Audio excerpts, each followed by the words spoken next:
মানুষ যদি দুটো গালি দেয় চুপ করে থাকে, ও তার আমল নামা নিয়ে আল্লাহর সামনে দাঁড়াবে। আর কিয়ামতের মাঠে বহু নেকি ফ্রি ফ্রি পাওয়া যাবে। এটা কি জানেন? কিয়ামত অনেক নেকি বিনামূল্যে ফ্রি ফ্রি আসবে আমল নামায়। কেন আসবে বলি হাদিসটা। নবী সাল্লাল্লাহু আলাইহি ওয়াসাল্লাম বলেছেন, তোমরা কি জানো সবচেয়ে বড় মিসকিনকে? দরিদ্র মানুষকে, মিসকিনকে। সাহাবীরা বলছেন, আমরা তো মনে করি যার সম্পদ কম সেই মিসকিন। নবীজি বলছেন, না, প্রকৃত মিসকিন সে ব্যক্তি নয়। প্রকৃত মিসকিন সে ব্যক্তি যে কিয়ামতের মাঠে উঠবে উহুদ পাহাড়ের সমান নেকি নিয়ে উঠবে।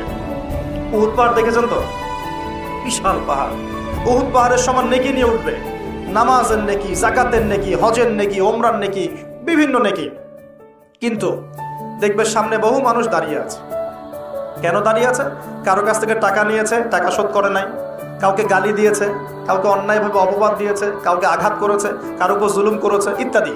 বিভিন্ন রকম মানুষের সাথে জড়িত পাপ ছিল, ঠিক আছে? কারো গীবত করেছে, কাউকে তহমত দিয়েছে ইত্যাদি। এখন আল্লাহ পাক বলবেন, এই ব্যক্তির নেকির যে পাহাড় আছে এখান থেকে নেকি নিয়ে ওদেরকে দিয়ে দাও। বলেন নাউজুবিল্লাহ।